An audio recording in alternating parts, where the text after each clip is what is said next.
सकेंगे। और मैं आज भी ये कहता हूँ कि उस शनाख्त परेड पर चाहे ट्रायल कोर्ट ने सजा दे दी, लेकिन एपेक्स कोर्ट वो नहीं मानेगी, क्योंकि उसकी तो गिरफ्तारी से 2 महीने पहले ही इन्होंने तस्वीरें ऑन एयर कर दी कि ये आबद मल्ली है जो इस वकूए का मुल्ज़िम है। तो उस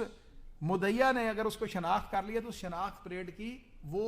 कदर व मंजिलत नहीं रहेगी, उस पर किसी की सजा का फैसला नहीं किया जा सकता। अब ये भी provided high court rules and order के अंदर। अब ये जो मैंने आपसे बात की कि हाईकोर्ट रूल एंड ऑर्डर जो है, जब तक आप उसको नहीं पढ़ेंगे उस वक्त तक आप बेसिक जो आपके प्रोसिक्यूशन के केस को जो डेंट डाल सकते हैं, जिन एविडेंसेस पे वो बेस करते हैं। अब इसी तरह से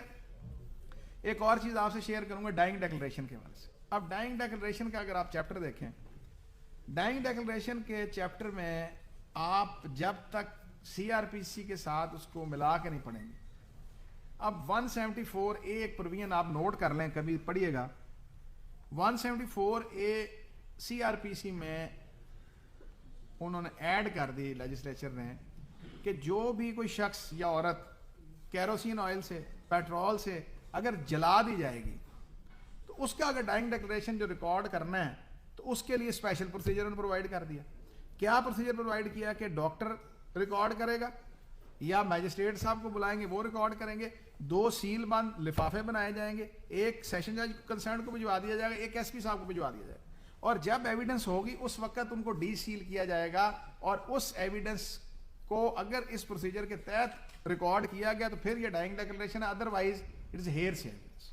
तो बहुत से केसेस हमारे इस बात पे क्विटल हुए कि डाइंग डेक्लेरेशन था, लेकिन डाइंग डेक्लेरेशन के लिए जो प्रिंसिपल दिया गया था उसको फुलफिल नहीं किया गया। तो प्रोसीजर अगर आपको पता है तो फिर आपकी डिफेंस लाइन जो है क्रॉस एग्जामिनेशन की ऑटोमेटिकली बनती जाएगी। जो मैं आपको पिछले 1 या 1.5 घंटे से जिस बात पे लाना चाह रहा हूँ वो यही बात है कि जब तक आपको क्रिमिनल प्रोसीजर नहीं पता होगा, जब तक आपको बेसिक क्रिमिनल साइड के लॉज का नहीं पता होगा, उस वक्त तक क्रॉस एग्जामिनेशन जो है वो पूरे तरीके से आप नहीं कर सकेंगे। अब इसके साथ साथ आप सीक्वेंस वाइज आगे चलते जाए, मेलाफाइड इंप्रूवमेंट पे आप बहुत ज़्यादा अच्छा क्रॉस एग्जामिनेशन कर सकते हैं। इसी तरह से मोटिव का पार्ट मैंने आपके सामने रखा, रिकवरी का मैंने रखा, मेडिकल एविडेंस का मैंने आपके सामने रखा। और उससे बढ़ के फिर एक बात आती है कि कोई सर्टन राइट्स होते हैं एक्यूज के, कि अगर उसका कोई स्पेशल प्ली है for the sake of argument,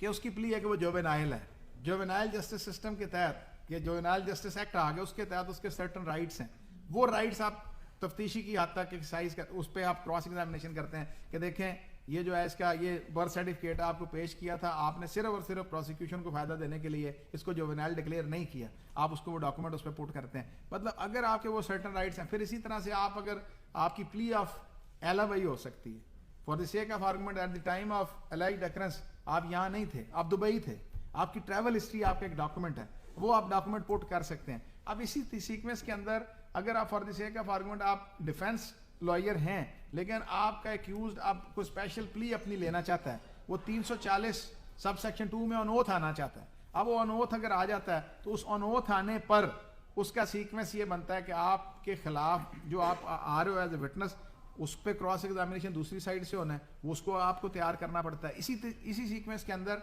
अगर प्राइवेट कंप्लेंट आ गई, ये तो मैंने आपको सारी बात बताई जो चलान से रिलेट करती है। अब अगर प्राइवेट कंप्लेंट आ गई तो प्राइवेट कंप्लेंट के अंदर जो प्रोसिक्यूशन के प्राइवेट विटनेसेस हैं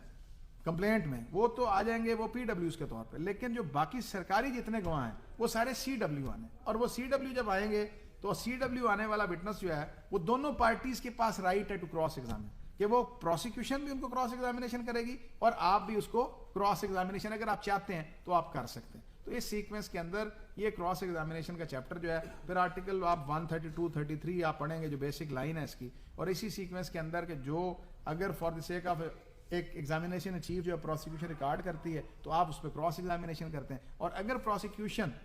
एग्जामिनेशन चीफ री एग्जामिनेशन की फर्ज वाला आपकी क्रॉस एग्जामिनेशन में कोई ऐसी बात आ गई जो वो समझते हैं कि उनके लिए फेटल है, तो वो री एग्जामिनेशन इन चीफ की अगर परमिशन कोर्ट से लेते हैं तो इट इज द ड्यूटी और it is a right for accuse कि आपको फिर री क्रॉस एग्जामिनेशन जो है उस पार्ट का है इन चीफ जो री इन चीफ हुआ है उसका आप क्रॉस एग्जामिनेशन दोबारा कर सकते हैं। तो ये मेरे पास क्रॉस एग्जामिनेशन